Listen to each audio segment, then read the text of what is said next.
So our next presenter is Professor Peter Bridgewater, and as I said earlier, Peter has a list of memberships and experiences around the world that if I read out to you, it might take up all the extra time that we've gained. So he said to me, why don't I just say he's had close and intimate experiences with the Biosphere Reserve concept for about 30 years. And that's good enough for me. So Peter, thank you very much.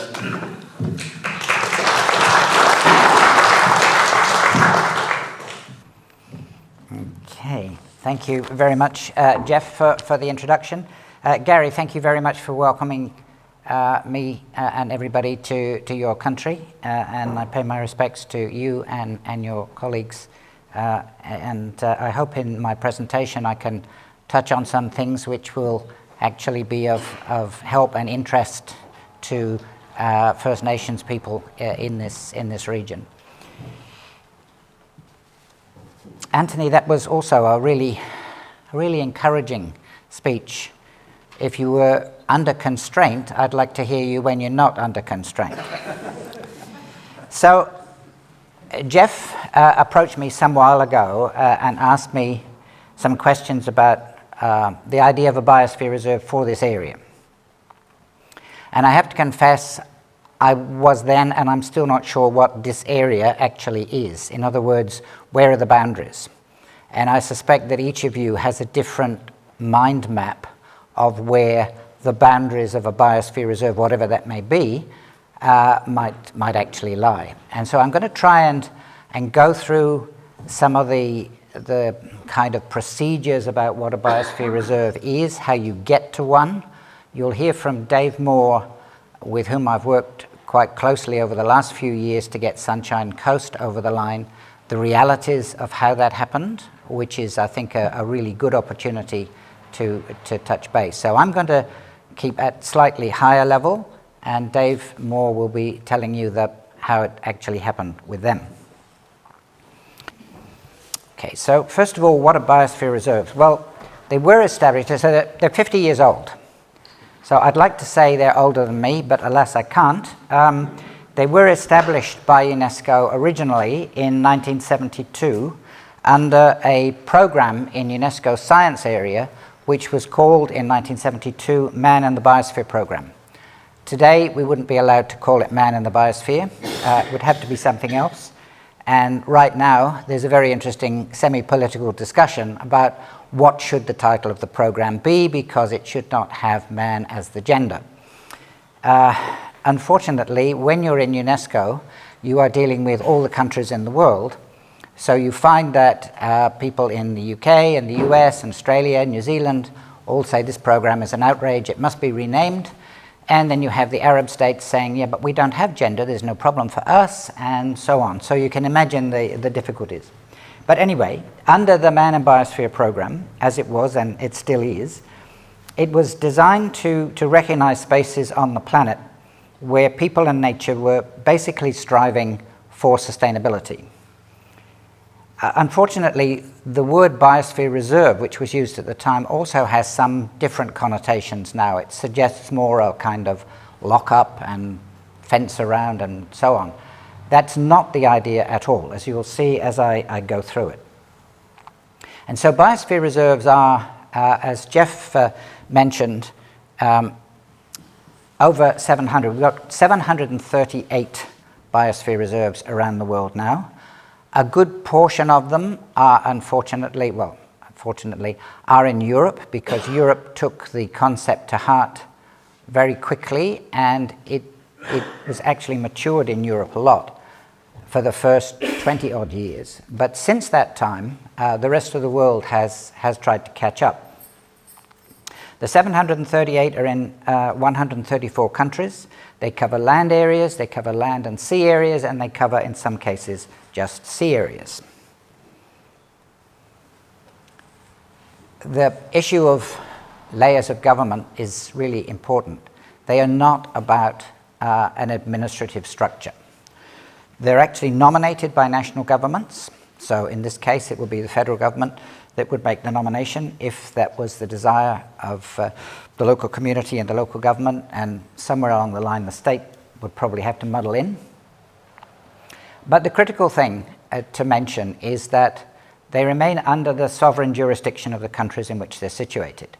So it's not that somehow, if you create a biosphere reserve, this is given to UNESCO to manage on its own account. And when I did work in UNESCO for a while, and it's sometimes very irritating when you hear people say, UNESCO says. UNESCO is a collection of the countries in the world. It is not a separate entity. So when people say UNESCO says, it means the countries in the world say. And that's important to understand. It's not suddenly imposing something from on high with a whole list of regulations and rules which suddenly change the way people have to live, work, and play. The one thing that is inherent in it, a little bit like World Heritage, but nowhere near as restrictive, is that every 10 years there is a so-called periodic review which looks at the biosphere reserve that has been nominated and runs through whether or not it is still performing in the way in which it was established. And there are various ways that can happen. If it isn't, and the country no longer wishes it, it can be withdrawn. If the certain boundaries need to change, it can grow, it can shrink, and so on. So it's a very facultative thing. Again, it's not prescriptive. And the most important thing is that this review is driven by the Biosphere Reserve management body agency, however it's set up. And I'll touch on that in a moment. So it's done internally. It's not like a whole team of people fly in from Paris with clipboards and go around saying, you've not done this, you've not done this, you've not done this. It's done by the Biosphere Reserve itself. In recent times, we've had discussions in the there is I should say at this stage, there is an intergovernmental council, international council if you like, of 34 of UNESCO's member states, 34 of the countries that belong to UNESCO, which meets every year to review biosphere reserves that already exist and look towards new nominations and anything else about the way biosphere reserves are run. So now looking at biosphere reserves themselves, the purpose of a biosphere reserve is to have three main roles, three main functions, if you like. First of these is conservation. Conservation of biodiversity, that's at ecosystem level, genetic level, species level. So in the case of at Tilburg, for example, you have national parks in the area, and that is the conservation function. But you also have some properties which have, as I think Anthony was saying, an ambition to do some restoration. That's also a conservation style function. So it doesn't have to be resident with either the state or the local body.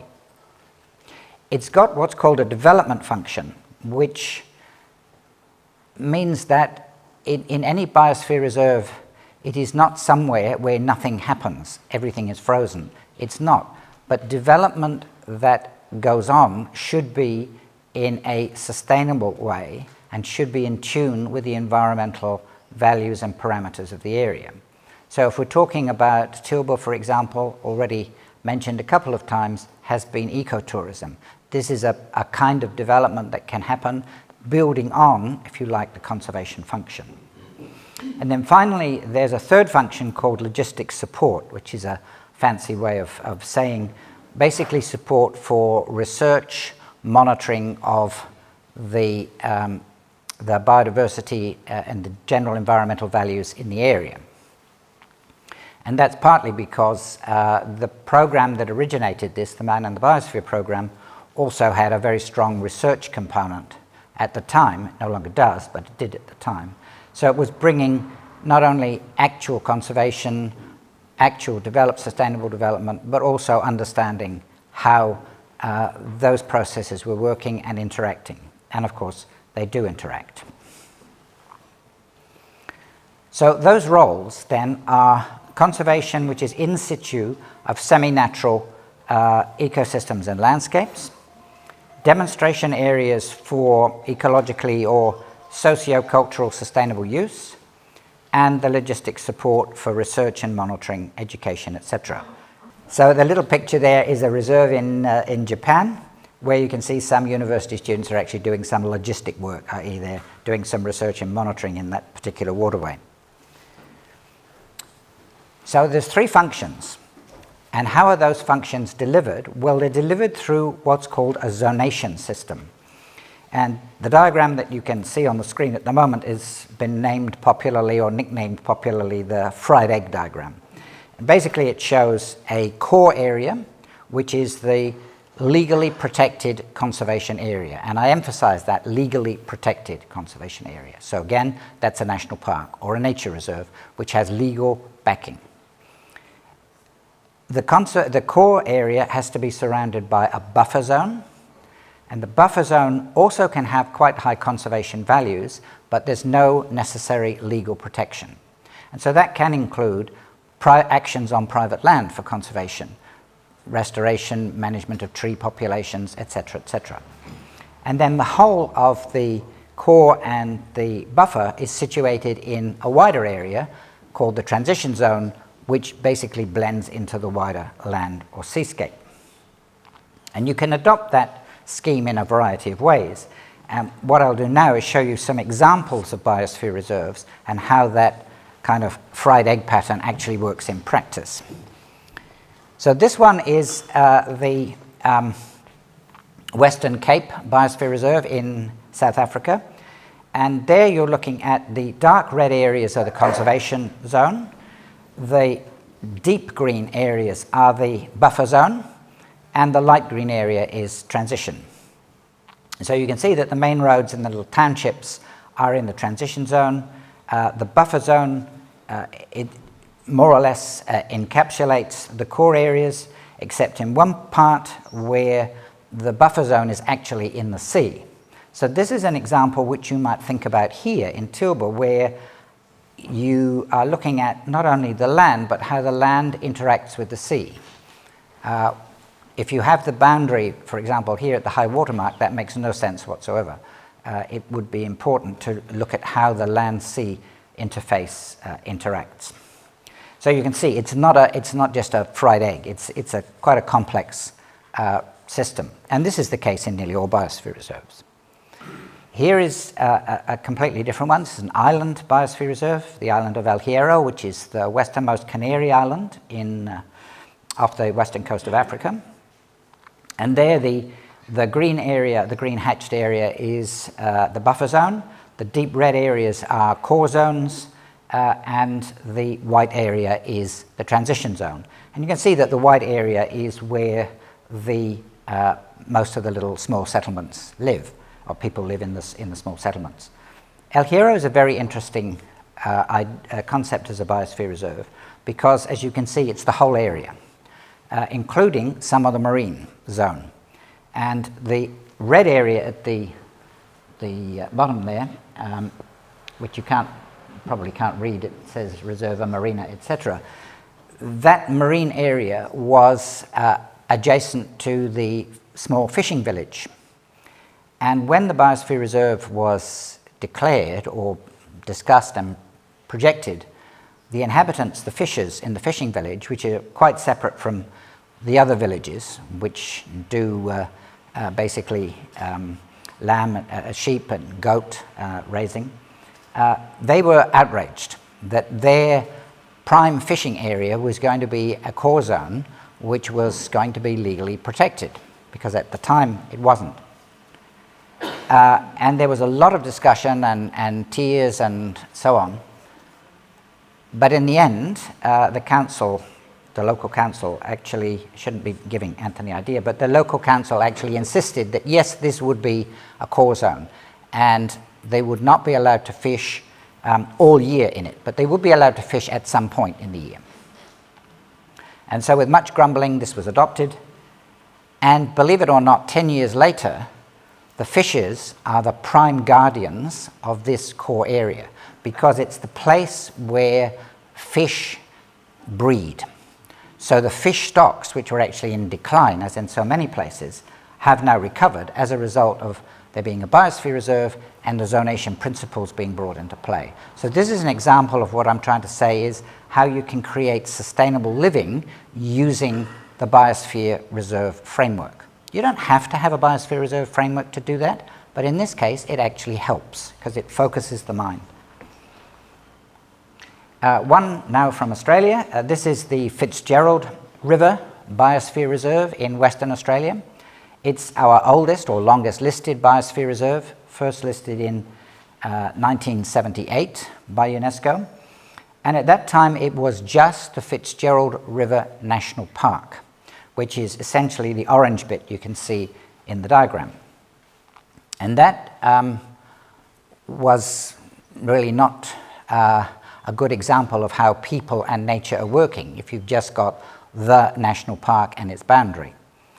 So over time, the local community, mainly smallholders, small wheat farms and so on, and increasingly some small mining operations, began to get together and say, well, we quite like this idea of the Biosphere Reserve representing sustainable ways of living, so can we not expand the area and include the original Fitzgerald National Park as the core, and then look at the structure in the rest of the area? And that's now what you have. You can see the original Biosphere Reserve is the core, then you have the light green buffer surrounding it, and the other area, the light grey area, is the transition zone.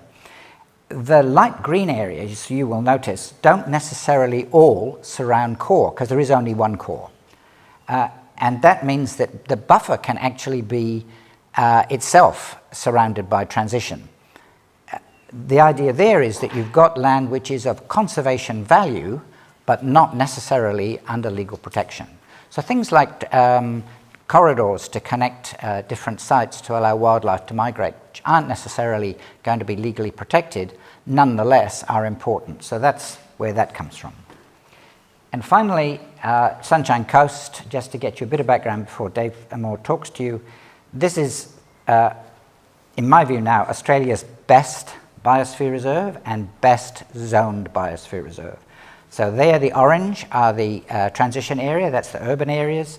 The light green, considerable part of it, is the buffer. And then the deep green are the various legally protected parts, which are some national parks, some nature reserves under state control, and some local reserves under local government control. So you can see the way, hopefully, that works. And you can also see that it is not restricted to the edge of the coast. It does extend into the sea, where it mostly buffer, with a small core area which is part of a state government marine protected area. So in that case, there was work necessary to have the state government understand what they could do in terms of supporting this particular nomination.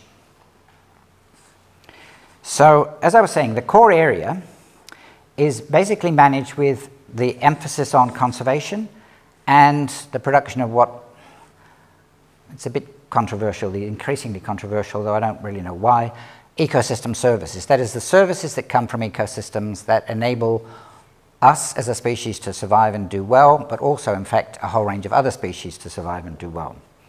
And so the core area is managed primarily for conservation. It's also an asset, and can be an asset, for ecotourism, cultural tourism, and so on. And it's also a place where research and monitoring are often quite important, because you've got the best and most intact functioning ecosystems for that to happen. The buffer, it's basically a productive landscape, but managed primarily for sustainable development, but surrounding, and the clue is in the name, buffering the core areas from too intense development. It's an area where environmental rehabilitation can take place as well, and that's an important aspect to think about. And then the transition area, well, that's the idea there, is to increase the level of recognition amongst managers of the whole lands in the Biosphere Reserve to conserve and incrementally increase the environmental values of the whole Biosphere Reserve. So the transition area is not necessarily contributing directly in some ways to conservation, but it actually is, because it's the awareness of everybody living in the whole biosphere reserve is raised by the fact that that's what it is. They're living in a biosphere reserve. And it allows social and cultural activities, it allows development for people to live and so on, but it's in proximity to the buffer. And again, the whole idea of the biosphere reserve is this focus on sustainability. So in summary again, core is the prime conservation area, buffer is the one that supports it, the transition area is, and I quite like this term which a colleague of mine in the UK created, the transition area is the live and work area. It's where people live and work, but in a happy and sustainable way, hopefully. Okay, so that's the, if you like, the background, the formal structures and so on. What happened in Australia? So this kind of kaleidoscopic map shows you the history of what we did in Australia, or what Australia did.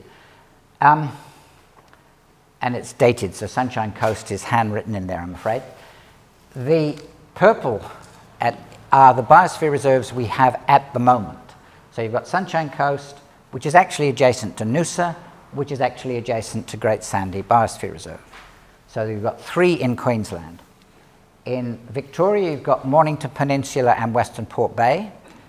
That's also interesting because Western Port Bay is a very significant site, internationally important wetland site under the Ramsar Convention. So that's another element of conservation built in to that particular biosphere reserve. And then over in the west, Fitzgerald. But before that, you actually had all these other biosphere reserves. So the ones in blue, sorry, we'll start with the ones in yellow. The ones in yellow, up in the Kimberley, Prince Regent National Park, Hattakokai National Park in Victoria, Southwest Tasmania National Park, which is actually a small bit of what is now the Tasmanian Wilderness World Heritage Area, so it makes no sense at all. Wilson's Promontory in Victoria, Yathong National Reserve in the middle of New South Wales, just a very nice piece of mallee, and Barkinji Biosphere Reserve, which is one that came along quite in early 2000 and lasted only, unfortunately, until 2005. The message and lesson there is that if you don't think carefully through the whole process and manage it properly, you can end up with, as Barry Humphries would say, tears before bedtime. And that was the problem with that one. Then the blue ones, or I guess it's teal. Maybe I shouldn't use the teal idea, but anyway, the teal biosphere reserves. There's this wonderful one in South Australia, which is unnamed. It's actually Mumungari. It's primarily an Aboriginal managed nature reserve. Uluru Katachuta National Park, which is a World Heritage Site. Riverland Biosphere Reserve, which is in, as the name suggests, the Murray River area in South Australia. Kosciuszko or Kosciuszko, depending on how you like to say it, in New South, just north of here, and Croajingalong south of here along the Victoria coast. These no longer exist as biosphere reserves because they had to be withdrawn by Australia in the period between 2013 and 2020 because UNESCO had got to the point of saying, we're adding new biosphere reserves all the time. And the biosphere reserves we're adding are all good quality. But some of the original ones may not actually conform to what we're talking about now as areas of sustainable development, areas of living sustainably. Because they are, as in the case of Yathong, for example, Prince Regent, Wilson's Prom, these are entirely, essentially what will be core areas only of a proper biosphere reserve. So under the so-called process of excellence, Australia has withdrawn all of those other pre-existing biosphere reserves, and all the new ones, the lilac colour, are the ones that have either come on stream since 2000, or in the case of Fitzgerald, has reinvented itself in roughly the same period. So we are down to 5.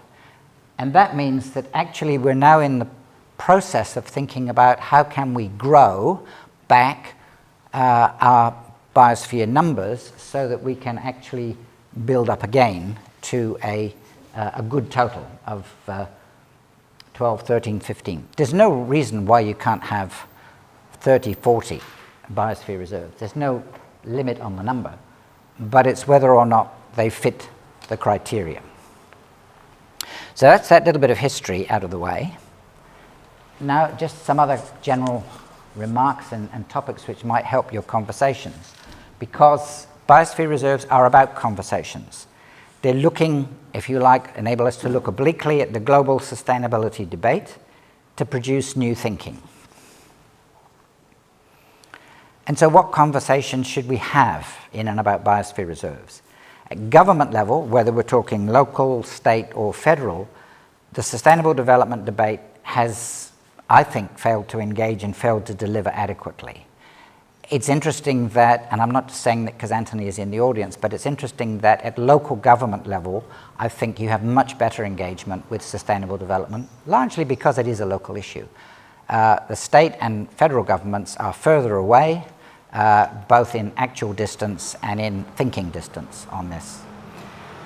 So the fact that the Biosphere Reserve is a locally placed area, it's a place-based area, and you have the local government very much involved, means that you have that focus on sustainable development there.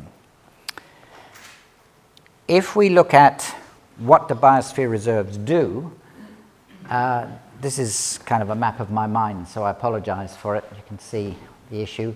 There are 4 key areas there: making room for nature, keeping us healthy, feeding us, and spreading our culture. And when I say our culture, I mean everybody's culture, with strong acknowledgement to the Aboriginal people in this area. It's about making sure that culture stays alive, is regenerated, and keeps going. In other words, we hear a lot about biodiversity. We're talking essentially about biocultural diversity. And that's a key difference in what a biosphere is doing from, for example, a national park on its own. National park is an important element, but within a biosphere reserve, it's 1/3 or one of the 3 key areas in that biosphere reserve. So in terms of spreading our cultures, a former senior person in UNESCO described culture as the 4th leg of sustainable development. Sustainable development, as you may know, talks about economic, environmental, and social.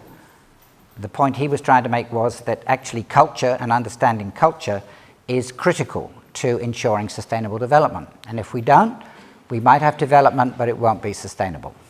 And it's not just social. Culture is much, much more. The recognition of the importance of language, literature, and local knowledge, how cultural diversity can help us live across a diverse world, and the contribution of culture to economic development. The feeding, well, agriculture is linked with nutrition via cultural acceptability, food accessibility, and so on. Balancing land and water for agriculture with other needs, including the needs for the rest of nature, is important here, and creating economic models for agriculture at different scales. Keeping us healthy, well, there's more and more evidence that being surrounded by a good natural environment, living in a green space, actually does keep us healthy, both physically and critically mentally. And well-managed environments also enable us to manage things like the COVID pandemic, which may well be the precursor of several we're going to see in the coming decades. There's links between health, climate change, water supply, energy resources. But all of those, again, are tied into economic security. But we tend to look at them in individual silos rather than seeing the connections across. And that, again, is where, in a biosphere reserve, living, working, and thinking in a biosphere reserve, you have to think across those areas to make the reserve function properly. And links between health and nutrition, and between nature, culture, and human well-being. And then finally, help us make room for nature, better conservation and management of biodiversity overall, development of ex situ biodiversity conservation, that's being able to grow plants from seed, being able to perhaps do captive breeding of some threatened species and reintroduce them, and so on. This is not so relevant to Tilburg, but designing nature into cities, or even designing nature into areas where people live, using nature to manage human living environments, is again increasingly critical.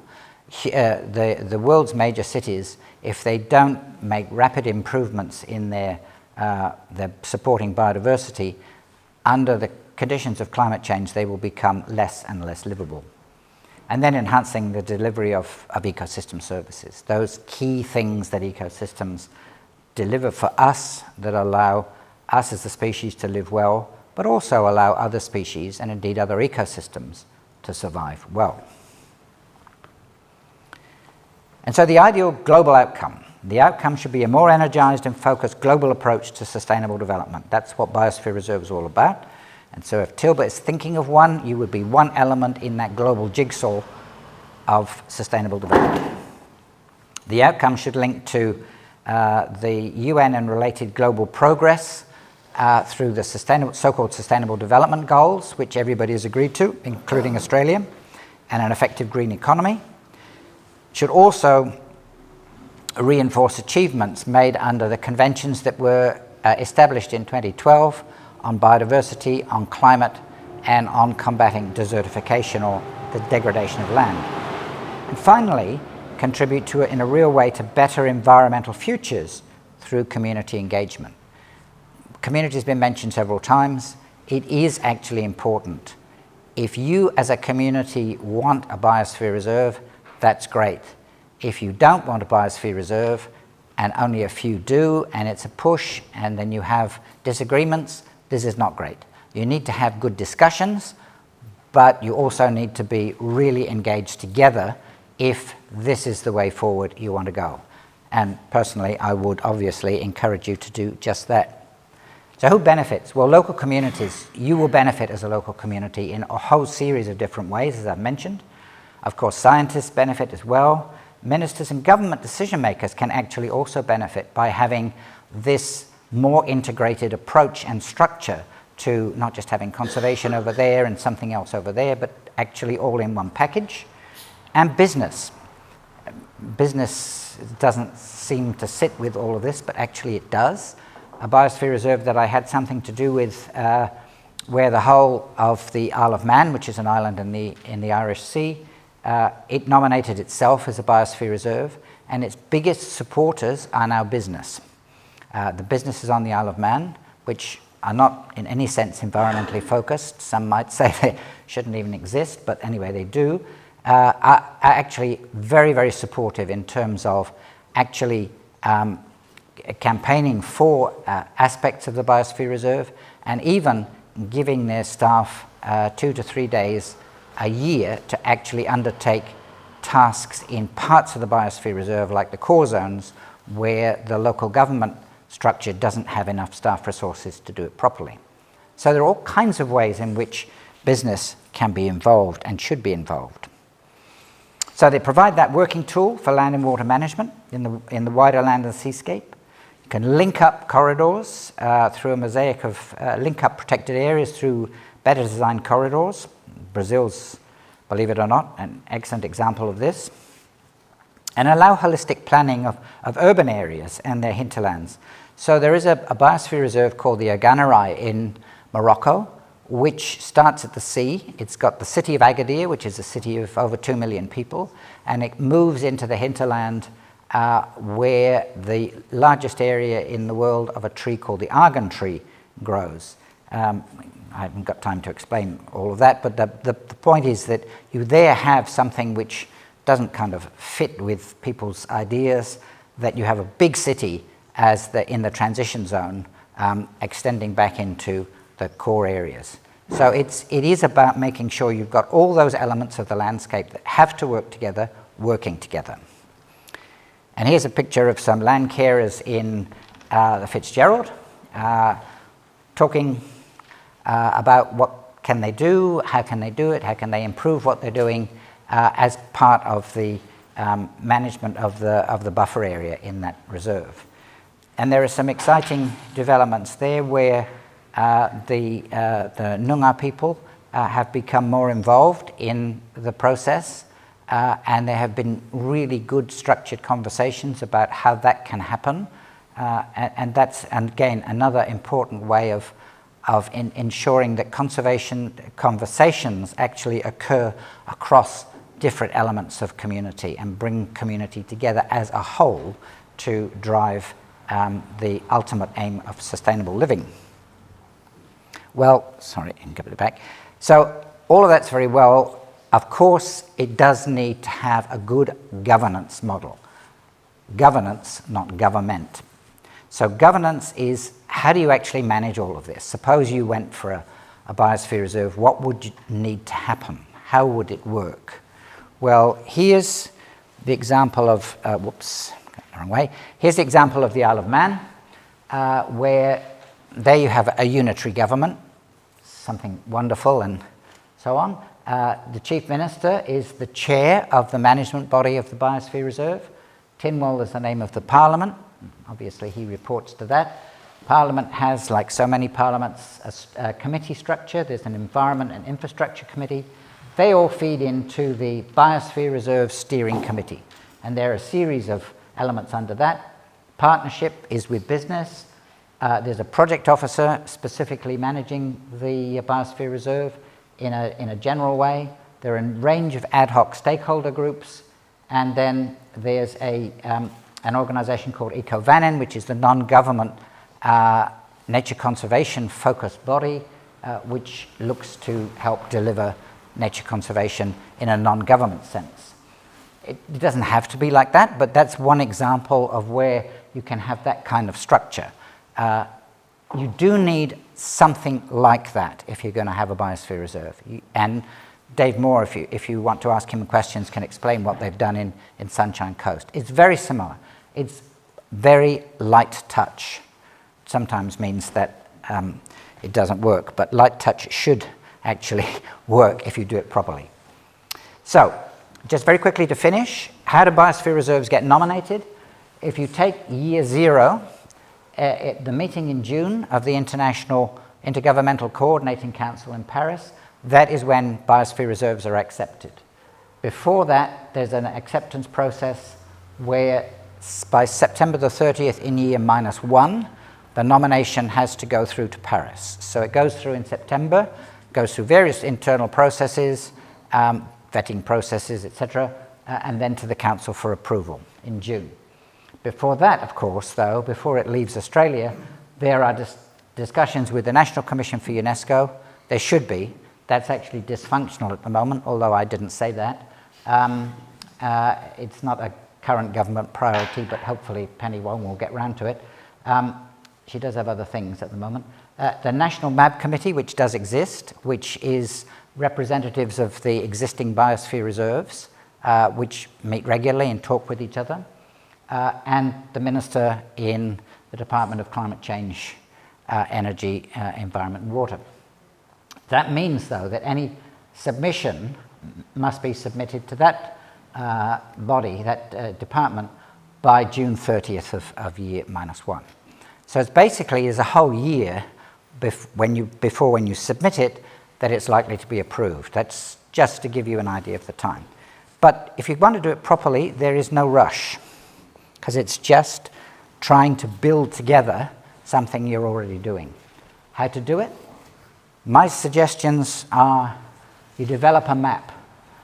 Take the maps out of your mind, put them on paper, draw with texture, etc., how a zonation of the area that you're thinking about would look like. Where are the core zones? Where's the buffer? Where's the transition? How does that work? Do you have all three? Second, use this to make all elements of the community and stakeholders are on side. You need together to have those conversations that I'm talking about. And then finally, remember that September the 30th key date of any particular year.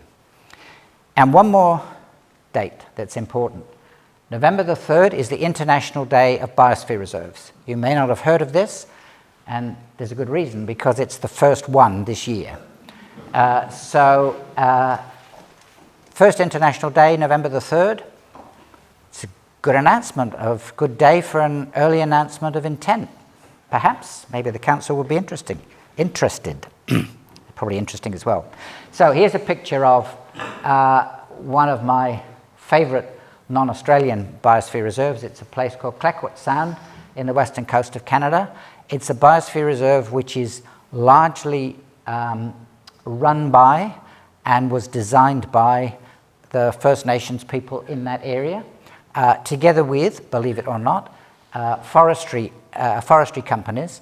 Up until the time that the Biosphere Reserve idea came into germination, they were at, I was going to say loggerheads, but that's probably a naughty pun. But anyway, the two bodies were really at each other. The solution was talking about, if we had a biosphere reserve, how would that work? And they've made it work. And so, as I say, in that place, the story continues. I'm looking forward to the Tilba chapter next. Thank you.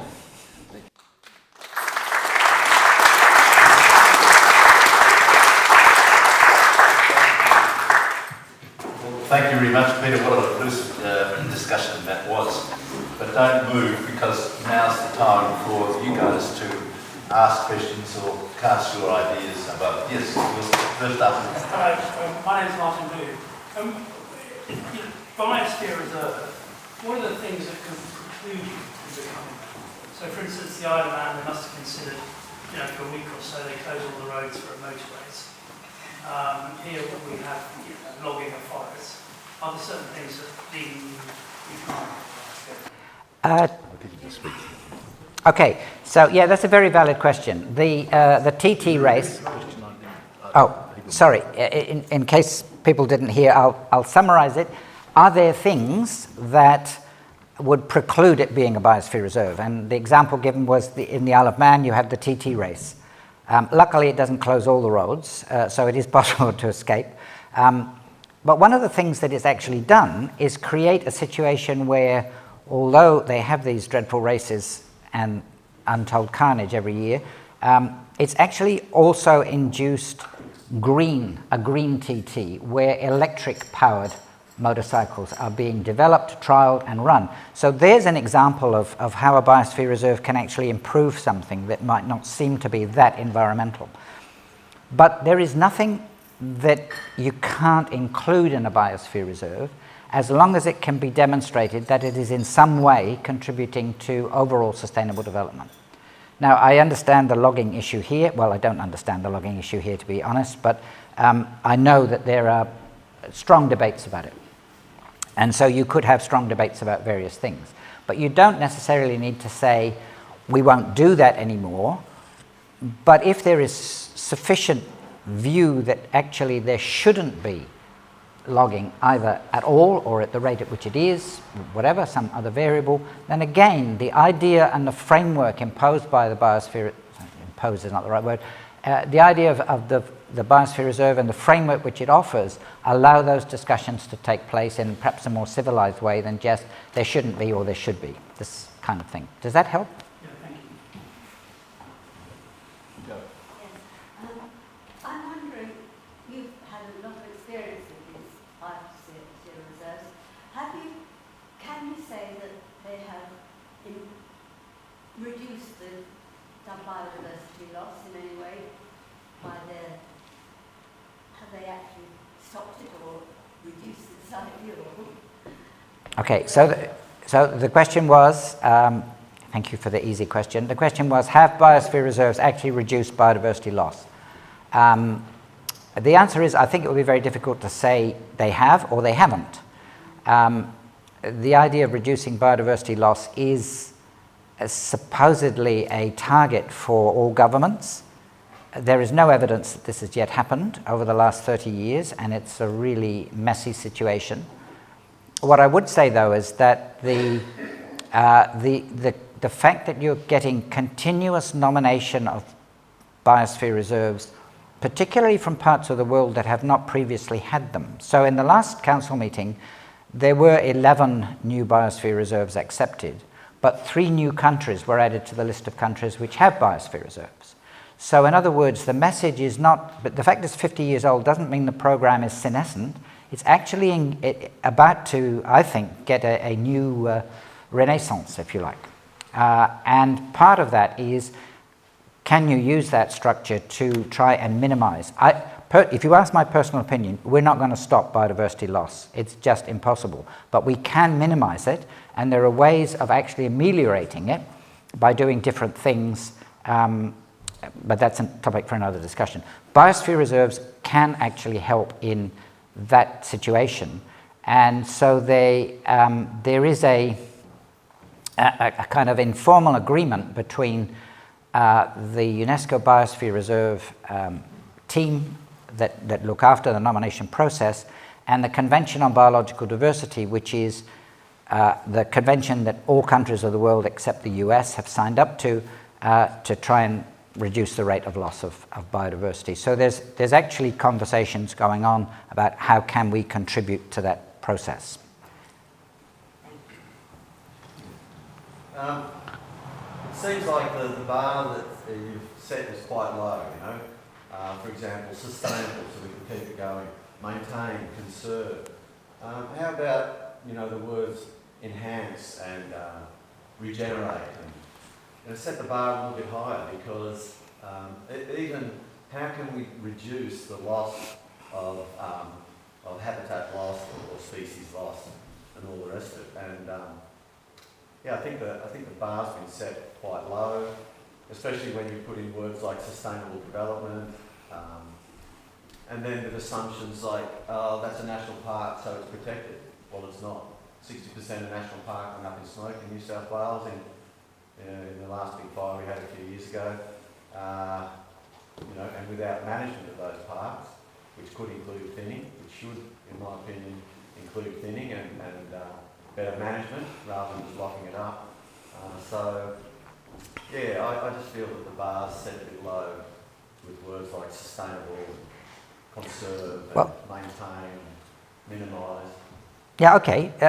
I fully accept that viewpoint. Sustainable development, however, this is terminology that's used all over the place now. I was in the car down with Jeff mentioning that if you can imagine an episode of Yes Minister where Sir Humphrey is being asked by the minister to develop a policy on sustainable development, Sir Humphrey would probably say, Minister, you can either be sustainable or you can have development. And I think that's the problem. But we are not in the situation where we can avoid development, therefore the focus has to be on sustainable. You are not going to draw me into an argument about national parks and management and fire and so on. I could agree with you, I could disagree with you, and that's not the topic for the day. The point is that a national park as a core area would be an essential part of any biosphere reserve that's established. Then there can be a separate argument about whether the management processes in that park allow for it to be an effective conservation area or core area in the park. But you do touch on an important point, which is that climate change, we can't legislate against climate change nor the effects from climate change. So you can't legislate against, you can legislate for a national park, but you can't, that legislation will not prevent fire going through. You might be able to arrest somebody from shooting something they shouldn't shoot, but that's as far as it goes. So it's a different argument, and by all means have it, but don't use that to think that, you know, you can push the biosphere reserve idea to one side, because as I say, as a framework, the biosphere reserve would allow you to do all kinds of things, including being more progressive about park management and how that should work and not work.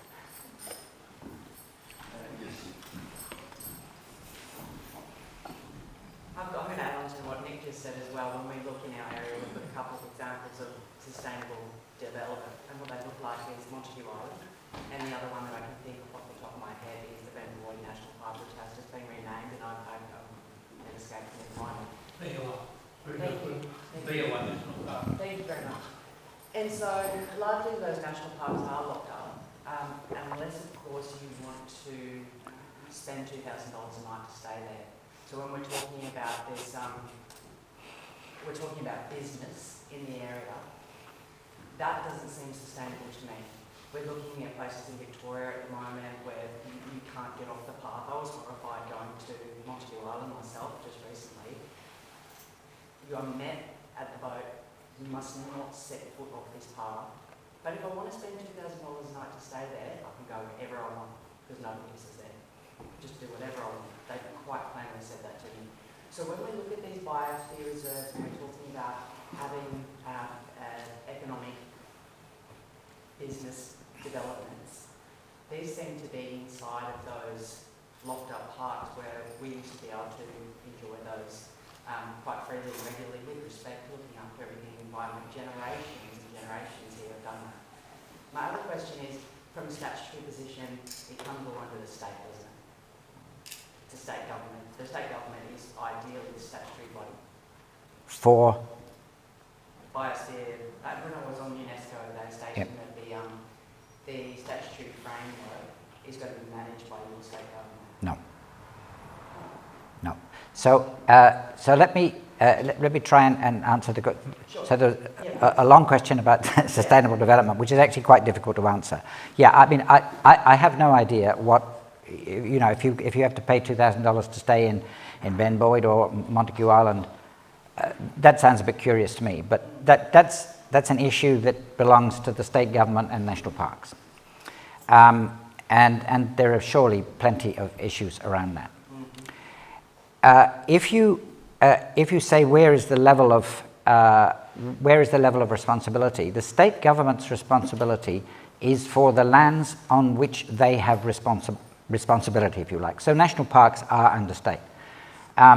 If you are on freehold land or some other designation, then obviously the local council is the one. And so if you think of the model, then yes, the state government would have its interests in the perhaps all of the core areas, but not necessarily the whole of the Biosphere Reserve. And so because it's an international designation, it is the federal government that has to do the nomination. And up until now, state governments have been very uninvolved, indeed almost, I would say, disinterested in biosphere reserves, including the ones in Queensland. It was only, in fact, Sunshine Coast really had to push at the door of the Queensland state government to say, is it okay? Are you happy with what we're proposing? Because we're including some of your national parks, which is kind of slightly bizarre. So it addresses the issue. It's not the state that's of the three levels of government. The only responsibility for the state government, obviously, is for their conservation areas, national parks, if you like. Yeah, and so obviously the tourism inside the core areas, either inside the core areas or in the buffer zones, they will be managed by the state or the local government? Tourism activities. Yes, inside the buffer zones. So the question is about tourism activities with inside buffer zones. You mean in terms of licensing or? Well, there's tourism noted in the diagram. So inside, so you've got the core zone obviously, and then the buffer zone, and inside the buffer zone you can have tourism, education, and research. So I'm not assuming that any private entity would be able to have tourism inside a buffer zone. Yes. No, no, that's not correct. Okay. Private and it's only the core where you've got the prime restriction of a specific legal framework. The buffer zone should be areas that are with some degree of conservation value, but they would not be normally managed by the state government. Now, whether I don't know the intricacies in New South Wales about what licensing you need to have and so on. But I would not have thought that would have been necessary. Okay, thank you. Yes. Right. Thank you, Professor, for your very informative talk. Captain Muller, I'm a little bit concerned, I have to say, about the slide that showed the yellow and teal failures. Has there been any research done into the efficacy of the Biosphere framework for uniting a community to the point where it feels the responsibility for and belonging to an area, and therefore its value and future? Okay, so the question is about the yellow and teal failures, and has there been research into how you get a community together? So first of all, I would not use the word failure. They were withdrawn because they are simply core areas. They were never properly designated, because in the early years, when they were all nominated in the 70s, and Australia, like many other countries in that era, just nominated national parks or nature reserves. And that's particularly due in Australia to the fact that you've got this real tension between the federal government not actually having responsibility for the environment, which rests with the state government. And so the ability to nominate areas beyond a conservation site that was agreed with the state government was extremely limited. So it was a dated process. They're not failures. They just do not, at the time of, they were okay at the time of submission, but the whole process had moved on and they had not, except in the case of Fitzgerald, which had reinvented itself. So that's an example of, the one example where those sites, the one area of those sites that actually did carry on. Don't think there's a lot of research that's done in different parts of the world, particularly in Europe, on community engagement in biosphere reserves. There's much less, in fact almost none, done in Australia in the same way. But if you look at the current 5, their success is because of the interest and drive of the local community, supported by a willing local government. Okay. Ian's been trying to. Yeah. Ian, can I just follow on from that idea there? I'm only asked this in terms of risk management. I know that preparing an application is a big task. The Sunshine Coast online, I think it's 238 pages of highly technical material. How often is it that there are problems with UNESCO itself, and what's the procedure if they find a weakness in the proposal or they want some more strength? Can you just outline the situation? Yep. Okay. Thanks. That's an excellent question. So it was what is there failure, and how do you manage failure in an application? Ian pointed out that the Sunshine Coast was something like about 290 pages of quite detailed material. So that is an issue. But again, it depends on the size and the complexity of the reserve proposal. What happens is when a proposal gets to UNESCO, the Secretariat looks at it. This is a collection of about half a dozen people. They look at all the nominations, and if they see there are technical problems, in other words, something's not properly explained or could arouse some kind of curiosity, then they come back to the government and say, can you just explain this a little bit more? So there's that kind of first stage. Assuming that the proposal has passed that stage, it then goes to an independent advisory committee, which is appointed by the UNESCO Director General of people who are expert in or have had dealings with biosphere reserves over time. And they look at the proposals and evaluate them on, yes, this is a good job, this will work, and we give it the tick. I would say that perhaps 1 year in 3, there is a proposal that is then rejected because it doesn't conform.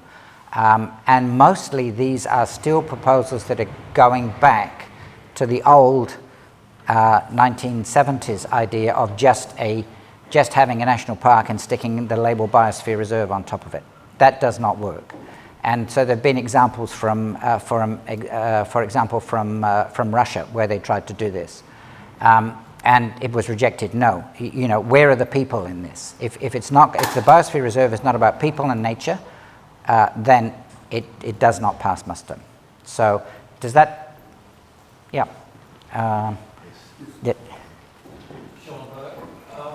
With the the New South Wales government now directing National Parks and Wildlife Service to make money and manage those core areas as if they were buffer zones, would the UNESCO assessment of the initial application take that into account? And also, would their review in 10 years take that account and possibly reject it on the basis of the management of that core area? Yes. So the question again was about the change in, or the fact that the state government is directing national parks to make money. And maybe that means that a core area is more like a buffer area rather than a core area. I think that needs to be taken into account when any process is, when any nomination is processed. And if you end up with the fact that you can't actually demonstrate that you have a viable core that has got appropriate legal protection, and I use those words carefully, appropriate legal protection, then it may be at risk in the assessment, and it may be at risk, again, if that has happened over the 10-year periodic review period. So you cannot, the thing is, you cannot propose a biosphere reserve that does not have the three areas interconnected and working together. Now, again, I'm not an expert on what New South Wales is doing, and I know sometimes it does good things and sometimes it does bad things. But that you'd have to judge that on an individual case, frankly. And maybe have discussions with the New South Wales minister. That would be where New South Wales comes in as a government. But as I say, with respect primarily to the core area, because that's their area of responsibility. It's their law, it's their legal protection. It's never going to be the Commonwealth. Thank you. One more question. All right, you've got your hand up in time. We're going to have a bit of a break and then we'll come back to, after this question, then we'll go off to David Moore. Okay, so... Thank you, because I'm just wondering, in the experience or the history of biosphere reserves, has there proven to be a maximum either land area and or population size that is considered not feasible? So the question, is there an area that's not too big, or is there population size that's not big enough for a biosphere reserve? Or population size too big. I think the thing is that each of the 738 biosphere reserves is different, it's individual. I don't think there has ever been an example of something that is so small that it would not be considered. Equally, something that is not too big that it would be considered. But if there was, so for example, if in the case of Tilba, if there was a process that looked at, well, maybe is this really big enough? Or the issue with national parks, how do we get around that? There is actually nothing to stop a formal inquiry going through the federal government to UNESCO saying, we're working on this proposal, but here are some issues that we can see. Can you clarify if we should be proceeding with our application given these things that we worry might be constraints? So you don't think that you've got to do everything, produce a final copy and then be told, no, sorry, it's too big or too small or whatever.